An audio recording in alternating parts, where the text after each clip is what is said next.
ನಮಸ್ಕಾರ ವೀಕ್ಷಕರೇ, ಏಷ್ಯಾನೆಟ್ ಸುವರ್ಣ ನ್ಯೂಸ್ನ ಜಾತಕ ಫಲ ವಿಶೇಷ ಕಾರ್ಯಕ್ರಮಕ್ಕೆ ಸ್ವಾಗತ. ನಾನು ನಯನ ಶಂಕರ್.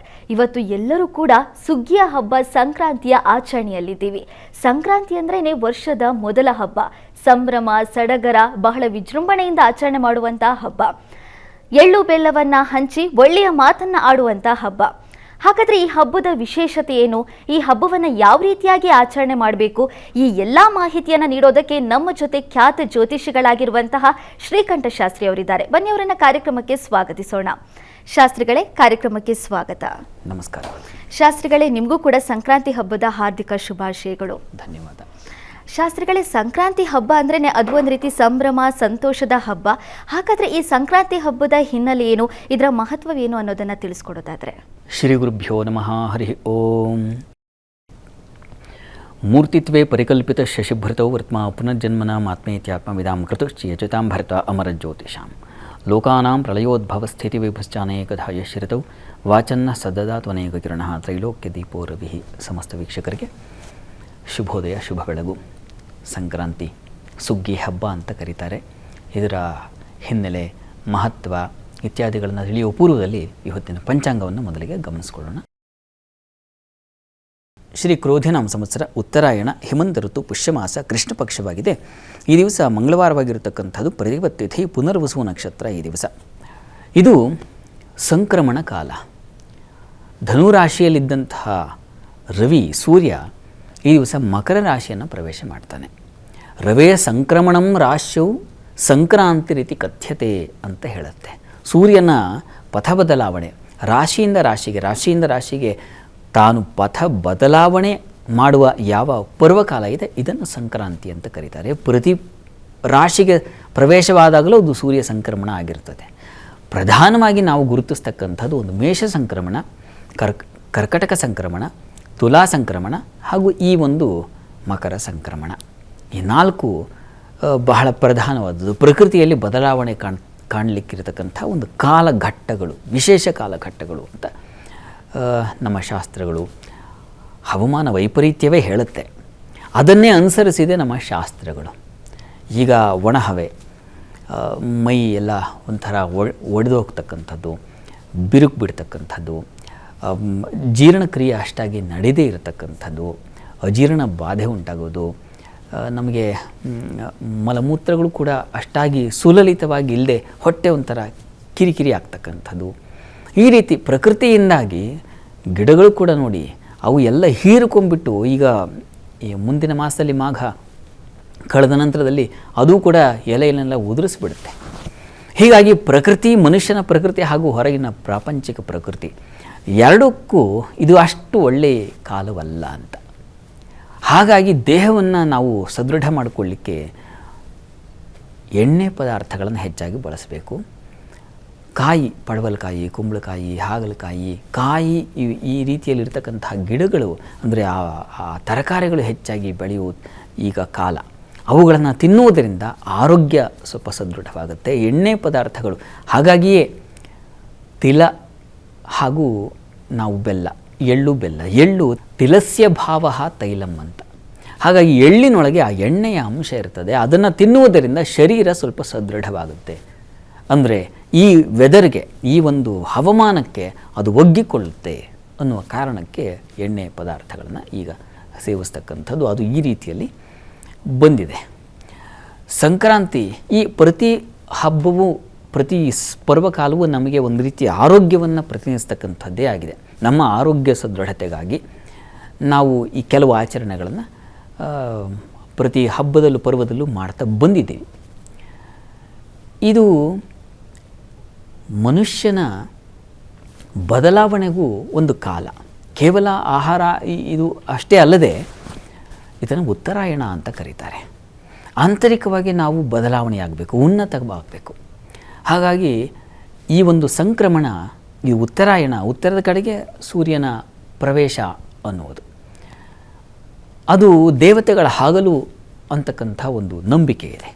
ಹೀಗಾಗಿ ಎಲ್ಲ ಕಡೆ ಈಗ ದೇವತಾ ಉತ್ಸವಾದಿಗಳು, ರಥೋತ್ಸವಗಳು ಇತ್ಯಾದಿ ಎಲ್ಲ ನೆರವೇರುತ್ತೆ ಈ ಒಂದು ಕಾಲದಲ್ಲಿ. ಮತ್ತು ಶುಭ ಕಾರ್ಯಗಳಿಗೆ, ಮದುವೆ, ಉಪನಯನ, ಇಂಥ ಯಾವ ವಿಶೇಷ ಏನು ಸಂಸ್ಕಾರಗಳಿದ್ದಾವೆ, ಅವುಗಳಿಗೂ ಕೂಡ ಈ ಮಾಘಾದಿ ಪಂಚಕಗಳು ಅಂದರೆ ಪಂಚ ಮಾಸಗಳು ತುಂಬ ಶ್ರೇಷ್ಠ ಅಂತ ಗುರುತಿಸಿದೆ. ಮುಖ್ಯವಾಗಿ ಬಿಸಿಲು ಚೆನ್ನಾಗಿರುತ್ತೆ, ಮಳೆಯ ತೊಂದರೆ ಇರೋದಿಲ್ಲ, ವಾತಾವರಣ ಕೂಡ ಸ್ವಲ್ಪ ಹಿತವಾಗಿರ್ತದೆ. ಈ ಕಾರಣದಿಂದಾಗಿ ಈ ಕಾಲ ಶ್ರೇಷ್ಠ ಅಂತ. ಇದನ್ನೇ ಶ್ರೇಷ್ಠಗತಿ, ಶ್ರೇಷ್ಠ ಮಾರ್ಗ. ವಸ್ತುತಃ ಅಯನ ಅಂತಂದರೆ ಉತ್ತರ ಅಯನ ಅಂದರೆ ಅಯನ ಅಂದರೆ ಮಾರ್ಗ, ದಾರಿ ಅಂತ ಅರ್ಥ. ಹೀಗಾಗಿ ಉತ್ತರದ ದಾರಿ ಅಂದರೆ ಶ್ರೇಷ್ಠದ ದಾರಿ ಅಂತ. ಇದು ಬರೀ ಆಚರಣೆಗಳು ಮತ್ತೊಂದು ಶ್ರೇಷ್ಠತೆ ಅಂತ ಅಷ್ಟೇ ಅರ್ಥ ಅಲ್ಲ, ಉನ್ನತಿ, ನಮ್ಮ ಮನೋನ್ನತಿಯೂ ಆಗಬೇಕು, ಮನಸ್ಸು ಉನ್ನತವಾಗಬೇಕು. ಹೇಗೆ? ಭಗವತ್ ಸ್ಮರಣೆಯಿಂದ, ಭಗವಂತನ ಅವನ ಧ್ಯಾನ, ತಪಸ್ಸು. ವಸ್ತುತಃ ಸಂಕ್ರಾಂತಿಯಲ್ಲಿ ನಾವು ಮಾಡಬೇಕಾಗಿರತಕ್ಕಂಥದ್ದೇನು? ಸ್ನಾನ, ದಾನ, ಜಪ, ಹೋಮ ಇವುಗಳನ್ನು ಮಾಡಬೇಕು ಅಂತ ಹೇಳುತ್ತೆ ಸಂಕ್ರಾಂತಿ ಅಂತಕ್ಕಂಥದ್ದು. ಇವುಗಳಿಗೆ ಬಹಳ ಶ್ರಾದ್ದ, ಇವುಗಳಿಗೆಲ್ಲ ಶ್ರೇಷ್ಠವಾದದ್ದು ಅಂತ. ಸ್ನಾನಕ್ಕೆ ಮಹತ್ವ ಇದೆ, ಯಾವುದಾದ್ರು ಪುಣ್ಯ ನದಿಗಳಲ್ಲಿ ಸ್ನಾನ ಮಾಡ್ತಕ್ಕಂಥದ್ದು. ಸ್ನಾನದ ನಂತರದಲ್ಲಿ ದಾನ, ಅದನ್ನೇ ತಿಲದಾನ ಅಂತಕ್ಕಂಥದ್ದು. ಮಜ್ಜಿಗೆ ಗಡಿಗೆಗಳನ್ನು ದಾನ ಮಾಡ್ತಕ್ಕಂಥದ್ದಕ್ಕೂ ಇಲ್ಲಿ ಅವಕಾಶ ಇದೆ, ಅದನ್ನು ಮಾಡಬೇಕು ಅಂತಿದೆ. ನಂತರದಲ್ಲಿ ತಪಸ್ಸು. ತಪಸ್ಸು ಅಂತಂದರೆ ತಪ ಆಲೋಚನೆ ಅಂತ, ತುಂಬ ತೀವ್ರವಾಗಿ ಏಕಾಗ್ರತೆಯಿಂದ ಒಂದು ಧ್ಯೇಯ ವಸ್ತುವನ್ನು ನಾವು ಸ್ಮರಿಸಿಕೊಳ್ತಕ್ಕಂಥದ್ದು, ಅದು ತಪಸ್ಸು. ಯಾವುದಾದ್ರೂ ಒಂದು ಕಾರ್ಯದಲ್ಲಿ ಮಗ್ನರಾಗ್ತಕ್ಕಂಥದ್ದು. ನೀವು ದೇವತಾ ಉಪಾಸನೆಗಳಲ್ಲಿ ಮಗ್ನರಾಗಿದ್ದರೆ ಅದು ತಪಸ್ಸೇ. ನಿಮ್ಮ ಕೆಲಸಗಳಲ್ಲೇ ನೀವು ಮಗ್ನರಾಗಿದ್ದರೆ, ಒಬ್ಬ ವಿದ್ಯಾರ್ಥಿಗೆ ಅಧ್ಯಯನವೇ ತಪಸ್ಸು.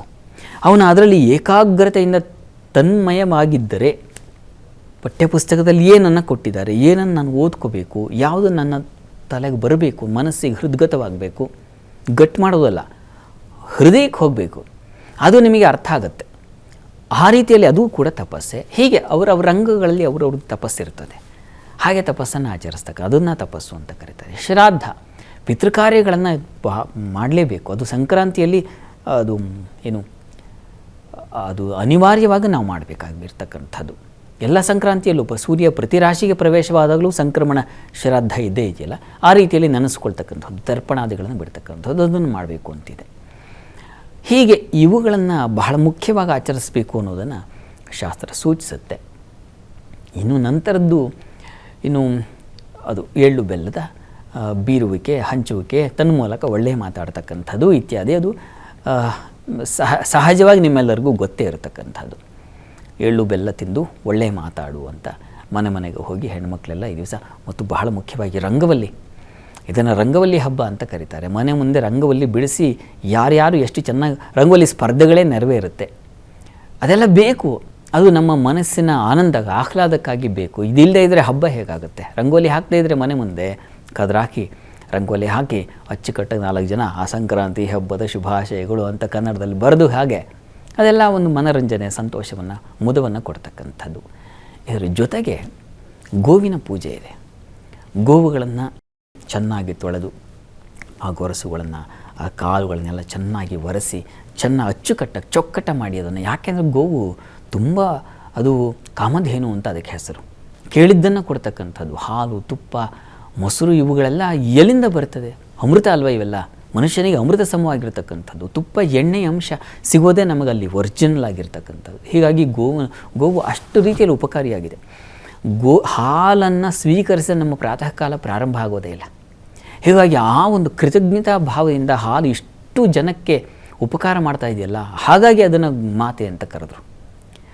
ನಮ್ಮ ಹಿಂದೂ ಸಂಪ್ರದಾಯದಲ್ಲಂತೂ ಗೋವಿಗೆ ಗವಾ ಮಂಗೇಶು ತಿಷ್ಠಂತಿ ಭುವನಾನಿ ಚತುರ್ದಶಾಹ ಅಂತ ಹೇಳುತ್ತೆ. 14 ಲೋಕಗಳೇ ಆ ತಾಯಿಯಲ್ಲಿ ನೆಲೆಸಿದೆ.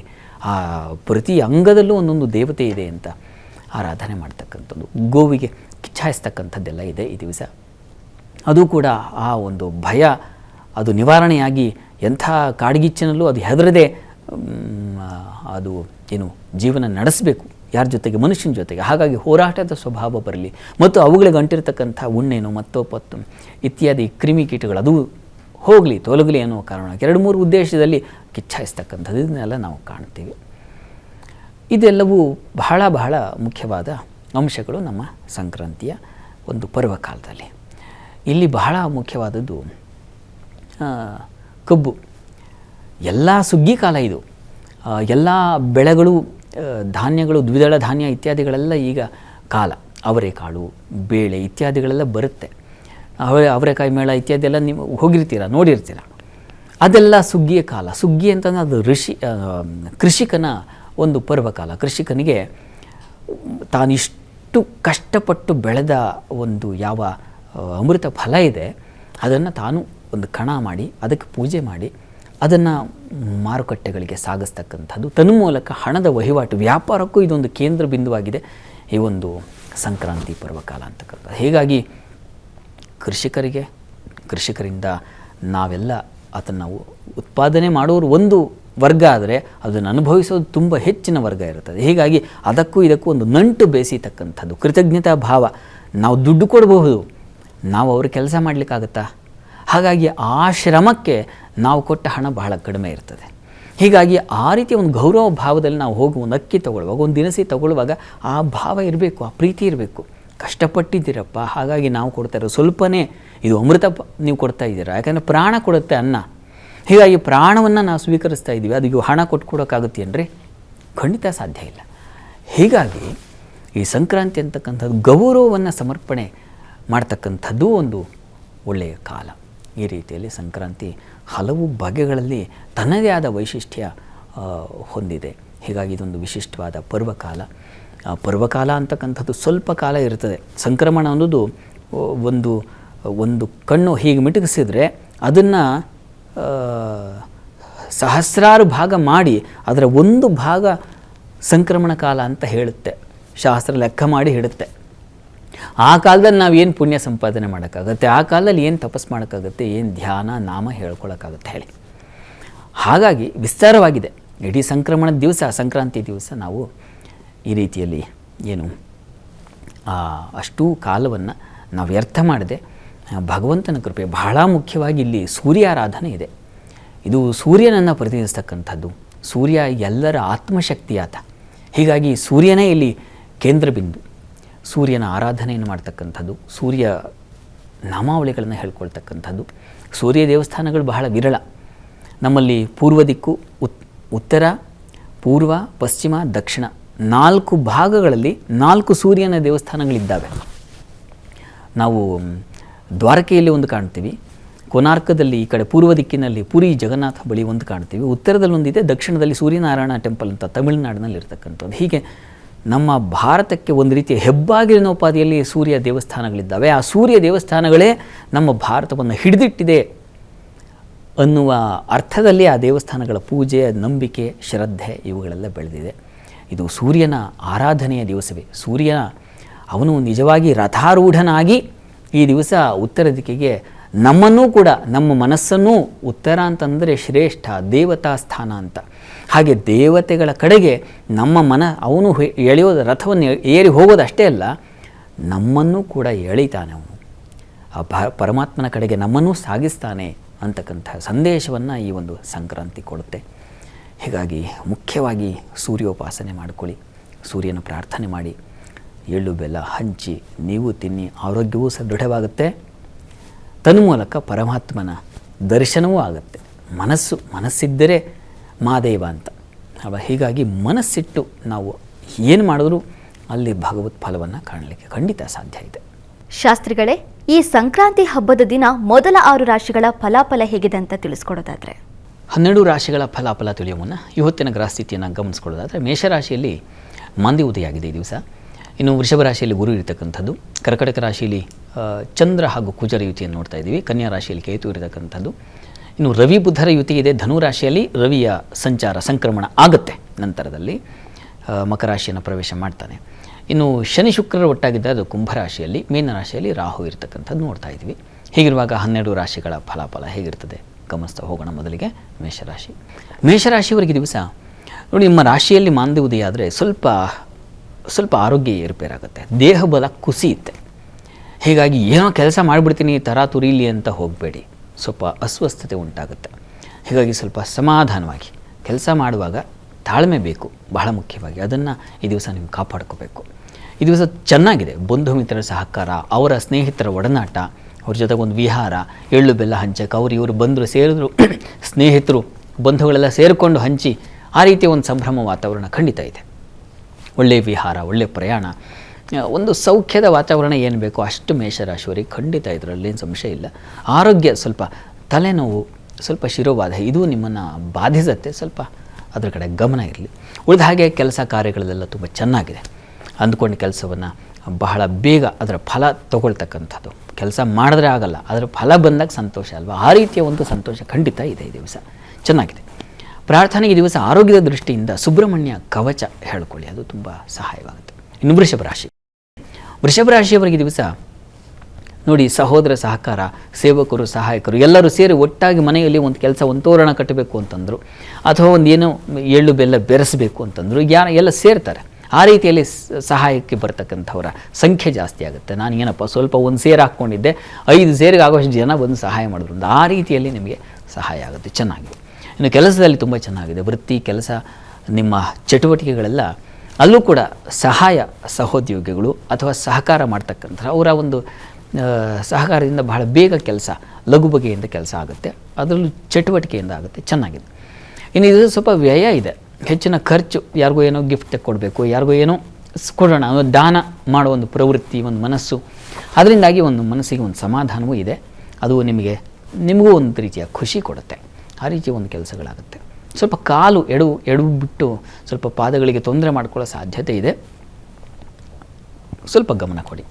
ಪ್ರಾರ್ಥನೆಗೆ ನೀವು ಕೂಡ ಈ ದಿವಸ ದುರ್ಗಾ ಕವಚ ಕೇಳಿಸ್ಕೊಳ್ಳಿ, ಸಾಕಾಗುತ್ತೆ. ಇನ್ನು ಮಿಥುನ ರಾಶಿ. ಮಿಥುನ ರಾಶಿಯವರಿಗೆ ಈ ದಿವಸ ನಿಮಗೆ ತುಂಬ ಚೆನ್ನಾಗಿದೆ. ಕುಟುಂಬದಲ್ಲಿ ಒಡನಾಟ ಚೆನ್ನಾಗಿರುತ್ತೆ. ಸ್ತ್ರೀಯರಿಗೆ ಹೆಚ್ಚಿನ ಬಲ ಇರ್ತದೆ. ನಿಮ್ಮದೇ ಪಾರುಪತ್ಯ ಈ ದಿವಸ. ಮನೆ ತುಂಬ ಒಳ್ಳೆ ರಂಗಾದ ಬಟ್ಟೆಗಳನ್ನು ಹಾಕ್ಕೊಂಡು ಓಡಾಡ್ತಾ ಇದ್ದರೆ 4-6 ಜನ ನಿಮ್ಮನ್ನೇ ಬೆರಗಾಗಿ ನೋಡ್ತಾ ಇರ್ತಾರೆ. ಆ ರೀತಿಯಲ್ಲಿ ಒಂದು ಸಂಭ್ರಮದ ವಾತಾವರಣ ನಿಮಗೆ. ಕುಟುಂಬದಲ್ಲಿ ಸಹಕಾರ, ಹಣಕಾಸಿನ ಸಹಾಯ ಇರುತ್ತೆ. ಕೃಷಿಕರಿಗೆ ತುಂಬ ಚೆನ್ನಾಗಿರ್ತದೆ, ಸಪೋರ್ಟ್ ಸಿಗುತ್ತೆ, ಪರಸ್ಪರ ಸಹಕಾರ ಸಿಗ್ತಕ್ಕಂಥದ್ದು. ವೃತ್ತಿಯಲ್ಲೂ ನಿಮಗೆ ಸ್ವಲ್ಪ ಪರಿಶ್ರಮ ಇದೆ, ಇಲ್ಲಂತಲ್ಲ, ಆದರೆ ಓಕೆ, ಏನು ತೀರಾ ಅಸಹನೀಯ ಅಲ್ಲ. ದೇವತಾ ದರ್ಶನ ಚೆನ್ನಾಗಿದೆ ಈ ದಿವಸ. ಯಾವುದೋ ಒಂದು ಕ್ಷೇತ್ರ ದರ್ಶನ ಇತ್ಯಾದಿ, ಆ ರೀತಿಯಲ್ಲಿ ಒಂದು ಮನಸ್ಸನ್ನು ಸಮಾಧಾನ ಮಾಡಿಕೊಳ್ಳಿಕ್ಕೆ ಒಂದು ದಾರಿ ಇರ್ತದೆ ಈ ದಿವಸ. ಚೆನ್ನಾಗಿದೆ ಅವರೇ. ಈ ದಿವಸ ಪ್ರಾರ್ಥನೆಗೆ ಚೆನ್ನಾಗಿರುವಾಗ ವಿಷ್ಣು ಸಹಸ್ರನಾಮ ಹೇಳ್ಕೊಳ್ಳಿ, ಏನಂತ ತೊಡಕಿಲ್ಲ, ಯೋಚನೆ ಮಾಡೋದು ಬೇಡ. ಇನ್ನು ಕರ್ಕಟಕ ರಾಶಿ. ಕರ್ಕಟಕ ರಾಶಿಯವರಿಗೆ ದಿವಸ ನೋಡಿಪ್ಪ, ರಾಶಿ ಅಧಿಪತಿ ಚೆನ್ನಾಗಿದ್ದಾಗ ನಿಮ್ಮ ಬಲವೇ ಬಲ. ಹೀಗಾಗಿ ನೀವು ಏನು ಮಾಡಿದ್ರೂ ನಡೆಯುತ್ತೆ, ಸೈ ಅನ್ನತ್ತೆ ಈ ದಿವಸ. ನಿಮಗೆಲ್ಲ ಸಪೋರ್ಟ್ ಸಿಗುತ್ತೆ, ಎಲ್ಲರ ಸಹಕಾರ ಸಿಗುತ್ತೆ, ಕೆಲಸದಲ್ಲೂ ಚೆನ್ನಾಗಿರುತ್ತೆ. ಆರೋಗ್ಯ ಬಹಳ ಮುಖ್ಯವಾಗಿ ಸದೃಢವಾಗಿರುತ್ತೆ. ಶೀತ ನೆಗಡಿ ಬಾಧೆಗಳು ಯಾವುದು ಇಲ್ಲದೆ ಚೆನ್ನಾಗಿದ್ದೀನಪ್ಪ, ಇವತ್ತಿನ ಮಟ್ಟಿಗೆ ಇಷ್ಟು ಭಗವಂತ ಇಟ್ಟಿದ್ದಾನಲ್ಲ ಅನ್ನೋ ಒಂದು ಭಾವನೆ, ಕೃತಜ್ಞತೆ ಭಾವನೆ ಅದು ನಿಮಗೆ ಉಂಟಾಗುತ್ತೆ. ಕೆಲಸದಲ್ಲೂ ಚೆನ್ನಾಗಿದೆ, ಅನುಕೂಲಕರವಾಗಿದೆ ಈ ದಿವಸ. ನೀಚಭಂಗ ರಾಜಯೋಗ ಆಗಿದೆ ಈ ದಿವಸ. ಹೀಗಾಗಿ ಅದು ಯಾವಾಗಲೂ ಇರುತ್ತದೆ ಕುಜನಿಗೆ. ಈ ದಿವಸ ಸ್ವಲ್ಪ ಹೆಚ್ಚಿನ ಚಂದ್ರ ಸಾಕ್ಷಾತ್ ಇದ್ದಾನೆ. ಹೀಗಾಗಿ ಕೆಲಸದಲ್ಲಿ ಸ್ತ್ರೀ ಪುರುಷರ ಪರಸ್ಪರ ಸಹಕಾರ, ಏನೋ ಒಂದು ಕೆಲಸ ಸಹಾಯ ಕೇಳಿದ್ರೆ ಆಗುತ್ತೆ. ಆ ರೀತಿಯಲ್ಲಿ ಚೆನ್ನಾಗಿದೆ, ಅನುಕೂಲಕರವಾಗಿದೆ. ಪ್ರಾರ್ಥನೆ ಹೆಣ್ಮಕ್ಳು ಈ ದಿವಸ ಸ್ವಲ್ಪ ನೋಡಿ, ಸ್ವಲ್ಪ ಅವರೇ ಹಾಗೂ ಎಳ್ಳು ಇದನ್ನು ದುರ್ಗಾ ಸನ್ನಿಧಾನಕ್ಕೆ ಕೊಟ್ಟು ಬನ್ನಿ, ಅದು ಸ್ವಲ್ಪ ಅನುಕೂಲ ಆಗುತ್ತೆ. ಸಿಂಹರಾಶಿಯವರಿಗೆ ಈ ದಿವಸ ಸ್ವಲ್ಪ ಹೆಚ್ಚಿನ ವ್ಯಯ ಇದೆ. ವ್ಯಯ ಅಂದರೆ ಮನೆಗೆ ಬೇಕಾಗಿರ್ತಕ್ಕಂಥ ಪದಾರ್ಥನೇ ಕೊನೆಯ ಮೂಮೆಂಟಲ್ಲಿ ನೆನಪಾಗಿಬಿಡುತ್ತೆ, ಅದನ್ನೊಂದು ತೊಗೋಬೇಕಾಗಿತ್ತು ಅಂತ. ಒಂದು ಅಷ್ಟು ಖರ್ಚಿಗೆ ಇನ್ನೊಂದು ಖರ್ಚು ಸೇರಿಬಿಡುತ್ತೆ. ಆ ರೀತಿಯಲ್ಲಿ ಖರ್ಚು ಪ್ಲಸ್ ಖರ್ಚು ಹಾಗಾಗೋ ಸಾಧ್ಯತೆ ಇದೆ. ಕೆಲಸದಲ್ಲೆಲ್ಲ ತುಂಬ ಚೆನ್ನಾಗಿದೆ, ಅನುಕೂಲ ವಾತಾವರಣ ಇದೆ. ಈ ಲೀಡರ್ಶಿಪ್ಪಲ್ಲಿರ್ತಕ್ಕಂಥವ್ರು ಅಂದರೆ ಏನು ಟೀಮ್ ಲೀಡರ್ ಆಗಿರ್ತಾರೆ ಅಥವಾ ಇನ್ನೇನು, ಆ ರೀತಿಯಲ್ಲಿ ನಿಮಗೆ ಸ್ವಲ್ಪ ಪ್ರೆಷರ್ ಇದೆ, ಕೆಲಸದ ಒತ್ತಡ ಇದೆ, ಆದರೆ ಸಹಕಾರವೂ ಸಿಗುತ್ತೆ. ಸಂಗಾತಿಯಲ್ಲಿ ಸಪೋರ್ಟ್ ಸಿಗುತ್ತೆ, ತುಂಬ ಚೆನ್ನಾಗಿದೆ. ದಾಂಪತ್ಯದಲ್ಲಿ ಮನಸ್ತಾಪಗಳಿಲ್ಲದೆ ಒಂದು ಸಾಮರಸ್ಯದ ಭಾವನೆ. ಹಬ್ಬದ ದಿವಸ ಮನೆಯ ವಾತಾವರಣ ಚೆನ್ನಾಗಿರ್ತದೆ, ಅದೇ ಬೇಕಾಗಿರೋದು. ಮನೆಯಲ್ಲಿ ಬಹಳ ಮುಖ್ಯವಾಗಿ ಗಲಾಟೆ ಗದ್ದಲ ರಗಳೆ ಇಲ್ಲದೆ ಶಾಂತವಾಗಿ ಒಂದು ಊಟ ಮಾಡಿಬಿಟ್ರೆ ಮುಗೀತು, ಹಬ್ಬ ಆಚರಿಸಿ. ಆ ರೀತಿಯ ಒಂದು ಅವಕಾಶ ಖಂಡಿತ ಇದೆ. ಹೀಗಾಗಿ ಆತಂಕ ಬೇಡ. ಪ್ರಾರ್ಥನೆಗೆ ದಿವಸ ಸೂರ್ಯಾರಾಧನೆ ತಪ್ಪದೇ ಮಾಡಿ ನೀವು, ಯಾಕೆಂದರೆ ನಿಮ್ಮ ರಾಶಿಯಾಧಿಪತಿ ಸೂರ್ಯ ನಮಸ್ಕಾರ ಹಾಕ್ತಕ್ಕಂಥದ್ದು, ಸೂರ್ಯ ಸ್ಮರಣೆ ಮಾಡೋದು, ಸೂರ್ಯನ ಅಷ್ಟೋತ್ತರ ಹೇಳ್ಕೊಳ್ಳೋದು, ಇದೆಲ್ಲ ಮಾಡಿದ್ರೆ ಒಳ್ಳೆಯದು.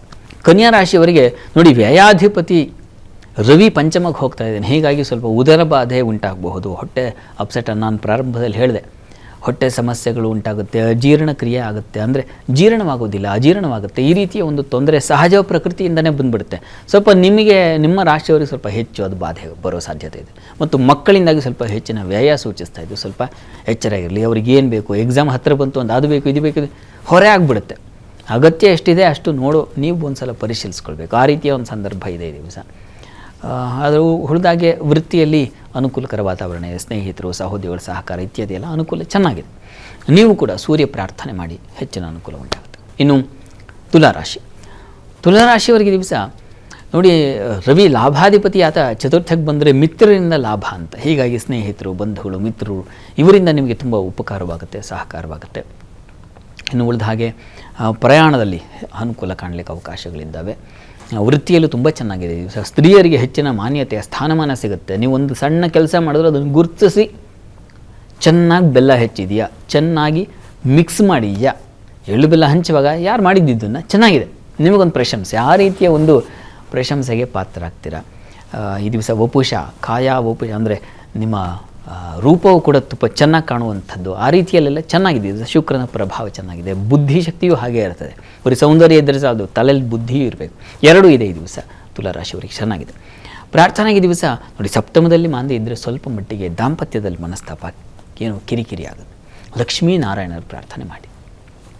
ಇನ್ನು ವೃಶ್ಚಿಕ ರಾಶಿ, ವೃಶ್ಚಿಕ ರಾಶಿಯವರಿಗೆ ದಿವಸ ನೋಡಿ, ಸೂರ್ಯನ ಪರಿವರ್ತನೆ ನಿಮಗೆ ಒಂದು ಧೈರ್ಯ, ಸ್ಥೈರ್ಯ ಕೊಡುತ್ತೆ. ಸಾಹಸ ಕಾರ್ಯಗಳನ್ನು ಮಾಡ್ತಕ್ಕಂಥದ್ದು, ಅಡ್ವೆಂಚರಸ್ ಅಂತೀವಲ್ಲ, ಆ ರೀತಿಯಲ್ಲಿ ಒಂದು ಸಾಹಸ ಕೆಲಸ ಕೈಗೊಳ್ತೀರಾ, ಚೆನ್ನಾಗಿದೆ. ದೈವತ ಅನುಕೂಲ ಇರ್ತದೆ ಈ ದಿವಸ. ದೇವತಾ ಕ್ಷೇತ್ರ ದರ್ಶನ, ಪೂಜೆ ಪುನಸ್ಕಾರಗಳಲ್ಲಿ ಭಾಗಿಯಾಗೋದು, ಈ ರೀತಿಯ ಒಂದು ಮನಸ್ಸು ಬರುತ್ತದೆ.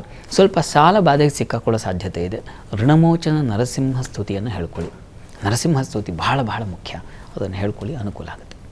ಇನ್ನು ಧನುರಾಶಿ, ಧನುರಾಶಿಯವರಿಗೆ ಈ ರಾಶಿಯಲ್ಲಿದ್ದ ಇಷ್ಟು ದಿವಸ ಭಾಗ್ಯಾಧಿಪತಿ ಈಗ ದ್ವಿತೀಯಕ್ಕೆ ಹೋಗ್ತಾನೆ. ಹೀಗಾಗಿ ತಂದೆ ಮಕ್ಕಳಲ್ಲಿ ಸ್ವಲ್ಪ ಹಣಕಾಸಿನ ವಿಚಾರದಲ್ಲಿ ಸ್ವಲ್ಪ ಏರುಪೇರು ಆಗೋ ಸಾಧ್ಯತೆ ಇರ್ತದೆ.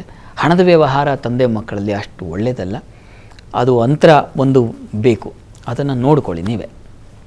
ಇನ್ನು ವೃತ್ತಿಯಲ್ಲಿ ತುಂಬ ಚೆನ್ನಾಗಿದೆ, ಅನುಕೂಲದ ವಾತಾವರಣ ಇದೆ ಈ ದಿವಸ.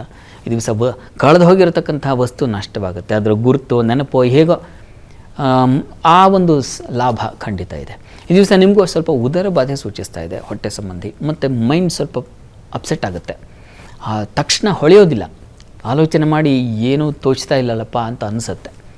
ಇದರ ನಿವಾರಣೆಗೆ ನೀವು ಕೂಡ ನರಸಿಂಹ ಪ್ರಾರ್ಥನೆ ಮಾಡಿದ್ರೆ ತುಂಬ ಒಳ್ಳೆಯದು. ಇನ್ನು ಮಕರ ರಾಶಿ, ಮಕರ ರಾಶಿಯವರಿಗೆ ನಿಮ್ಮ ರಾಶಿಗೆ ಬರ್ತಾ ಇದ್ದಾನೆ ಅಷ್ಟಮಾಧಿಪತಿ ರವಿ. ಆರೋಗ್ಯದಲ್ಲಿ ಏರುಪೇರಾಗುತ್ತೆ, ನಷ್ಟ, ಕಷ್ಟ, ವ್ಯಥೆ, ಏನೋ ಒಂದು ರೀತಿಯ ದುಃಖ ವಾತಾವರಣ, ಈ ರೀತಿಯಲ್ಲಿ ನಿಮಗೆ ಸಂಕ್ರಾಂತಿ ಹೌದು ಇಲ್ಲ ಅಂತಲ್ಲ, ಆದರೆ ಅಷ್ಟಮಾಧಿಪತಿ ನಿಮ್ಮ ರಾಶಿಗೆ ಸ್ವಲ್ಪ ಹುಷಾರಾಗಿರಬೇಕು ಮಕರ ರಾಶಿಯವರು. ಸೂರ್ಯೋಪಾಸನೆ ತಪ್ಪದೇ, ಸೂರ್ಯನ ಪ್ರಾರ್ಥನೆ, ಸೂರ್ಯನ ಧ್ಯಾನ, ಆದಿತ್ಯ ಹೃದಯ ಇದನ್ನೆಲ್ಲ ಹೇಳ್ಕೊಳ್ಳಿ. ಆರೋಗ್ಯದಲ್ಲೂ ಏರುಪೇರಾಗುವ ಸಾಧ್ಯತೆ ಹೆಚ್ಚಾಗಿದೆ. ಪ್ರಯಾಣದಲ್ಲಿ ತೊಂದರೆ ಇದೆ ಈ ದಿವಸ. ಒಂದೇನಪ್ಪ ಅಂದರೆ ಮನೆಯಲ್ಲಿ ವಾತಾವರಣ ಸ್ತ್ರೀಯರಿಂದಾಗಿ, ನಿಮ್ಮ ತಾಯಿ, ನಿಮ್ಮ ಬಂಧು ಬಳಗ ಅವರಿಂದಾಗಿ ಒಂದು ಕಳಗಟ್ಟಿರುತ್ತೆ, ಅದನ್ನು ನೋಡ್ಕೊಂಡು ಸ್ವಲ್ಪ ಸಮಾಧಾನವಾಗಿದ್ದೀನಿ ಅನ್ನೋ ಒಂದು ಭಾವನೆ ಇರ್ತದೆ. ಸಂಗಾತಿಯ ವಿಚಾರದಲ್ಲೂ ತುಂಬ ಚೆನ್ನಾಗಿದೆ ಈ ದಿವಸ, ಸಪೋರ್ಟ್ ಸಿಗುತ್ತೆ. ಪ್ರಾರ್ಥನೆಗೆ ಸೂರ್ಯೋಪಾಸನೆ ತಪ್ಪದೆ ಮಾಡಿ. ಇನ್ನು ಕುಂಭರಾಶಿ, ಕುಂಭರಾಶಿಯವರಿಗೆ ದಿವಸ ರವಿ ವ್ಯಯಕ್ಕೆ ಬರ್ತಾ ಇದ್ದಾನೆ, ಸಪ್ತಮಾಧಿಪತಿ. ಹೀಗಾಗಿ ಸಂಗಾತಿಯಲ್ಲಿ ವಿರೋಧಗಳು, ವ್ಯಯ, ಅವರಿಂದಾಗಿ ಹೆಚ್ಚಿನ ಖರ್ಚು ಉಂಟಾಗ್ತಕ್ಕಂಥದ್ದು, ಅತಿ ವ್ಯಯ, ಮನಸ್ಸಿಗೆ ಬೇಸರ, ದೂರ ಆಗಿಬಿಡ್ತಕ್ಕಂಥದ್ದು, ಈ ರೀತಿಯ ಒಂದು ತೊಡಕುಗಳಿದ್ದಾವೆ. ಆಪ್ತರಾಗಿರ್ತಾರೆ, ಇದ್ದಕ್ಕಿದ್ದ ಹಾಗೆ ಸೈಲೆಂಟ್ ಆಗಿಬಿಡೋದು, ಆ ರೀತಿಯ ಒಂದು ತೊಡಕುಗಳನ್ನ ಸೂಚಿಸ್ತಾ ಇದೆ ಈ ದಿವಸ. ಗಂಟಲು ಬಾಧೆ ಸೂಚಿಸ್ತಾ ಇದೆ, ಗಂಟಲು, ಕಿವಿ ಎರಡು ಭಾಗಗಳಲ್ಲಿ ಸ್ವಲ್ಪ ಹುಷಾರಾಗಿರಿ. ನೀರು, ಆಹಾರ ಇವುಗಳ ಬಗ್ಗೆ ಎಚ್ಚರಿಕೆ ಇರಲಿ. ಎಳ್ಳು ಬೆಲ್ಲ ಅತಿಯಾಗಿ ತಿಂದುಬಿಟ್ರೆ ಅದೇ ನಿಮಗೆ ಪಿತ್ತ, ಅತಿಯಾಗಿ ಕಷ್ಟವಾಗುತ್ತೆ, ಹೀಗಾಗಿ ಸ್ವಲ್ಪ ಎಚ್ಚರಿಕೆ ಇರಲಿ. ಪ್ರಾರ್ಥನೆಗೆ ದಿವಸ ನೀವು ತಪ್ಪದೇ ನೀವು ಕೂಡ ಆದಿತ್ಯ ಹೃದಯ ಹೇಳ್ಕೊಳ್ಳಿ. ಇನ್ನು ಮೀನರಾಶಿ, ಮೀನರಾಶಿಯವರಿಗೆ ದಿವಸ ರವಿ ಲಾಭದಲ್ಲಿ ಬಂದರೆ ರಾಜಕಾರಣಿಗಳಿಗೆ ಬಹಳ ವಿಶೇಷವಾದ ಲಾಭ ಇರ್ತದೆ. ನಾಯಕರಿಗೆ, ಜನನಾಯಕರಿಗೆ ಬಹಳ ವಿಶೇಷವಾದ ಅನುಕೂಲಗಳು ಮತ್ತು ಅವರ ಮಾತು ನಡೀತಕ್ಕಂಥದ್ದು, ಜನಾನುರಾಗ ಇದೆಲ್ಲ ತುಂಬ ಚೆನ್ನಾಗಿದೆ ಈ ದಿವಸ. ಮಕ್ಕಳ ಒಂದು ಅವರಿಂದಾಗಿ ಸಪೋರ್ಟ್ ಸಿಗ್ತಕ್ಕಂಥದ್ದು ಚೆನ್ನಾಗಿದೆ. ಕುಟುಂಬದಲ್ಲಿ ಒಳ್ಳೆಯ ವಾತಾವರಣ ಇರ್ತದೆ, ಚೆನ್ನಾಗಿದೆ. ಹೆಚ್ಚಿನ ಪಾಲು ಈ ದಿವಸ ಚೆನ್ನಾಗಿದೆ. ಪ್ರಾರ್ಥನೆಗೆ ಇಷ್ಟ ದೇವತಾ ಆರಾಧನೆ ಮಾಡಿ, ಸೂರ್ಯನ ಪ್ರಾರ್ಥನೆ ನೀವು ಮಾಡಬಹುದು. ಶಾಸ್ತ್ರಿಗಳೇ, ಸಂಕ್ರಾಂತಿಯ ವಿಶೇಷತೆ ಹಾಗೆ ಅದನ್ನು ಯಾವ ರೀತಿಯಾಗಿ ಆಚರಣೆ ಮಾಡಬೇಕು, ಇನ್ನು ಸೂರ್ಯನ ಸಂಕ್ರಮಣ ಫಲದ ಬಗ್ಗೆ ಕೂಡ ಮಾಹಿತಿಯನ್ನು ನೀಡಿದ್ರಿ. ಧನ್ಯವಾದಗಳು ಶಾಸ್ತ್ರಿಗಳೇ. ಸರ್ವೇ ಜನಾಃ ಸುಖಿನೋ ಭವಂತು, ಸಮಸ್ತ ಸನ್ಮಂಗಳಾನಿ ಭವಂತು. ಎಲ್ಲರಿಗೂ ಶುಭವಾಗಲಿ. ವೀಕ್ಷಕರೇ, ಇದಾಗಿತ್ತು ಇವತ್ತಿನ ಜಾತಕ ಫಲ ವಿಶೇಷ ಕಾರ್ಯಕ್ರಮ. ಮುಂದಿನ ಸಂಚಿಕೆಯಲ್ಲಿ ಮತ್ತೊಮ್ಮೆ ನಿಮ್ಮನ್ನ ಭೇಟಿಯಾಗ್ತೀವಿ. ಅಲ್ಲಿವರೆಗೆ ನೇರ, ದಿಟ್ಟ, ನಿರಂತರ ಸುದ್ದಿಗಾಗಿ ನೋಡ್ತಾ ಇರಿ ಏಷ್ಯಾನೆಟ್ ಸುವರ್ಣ ನ್ಯೂಸ್.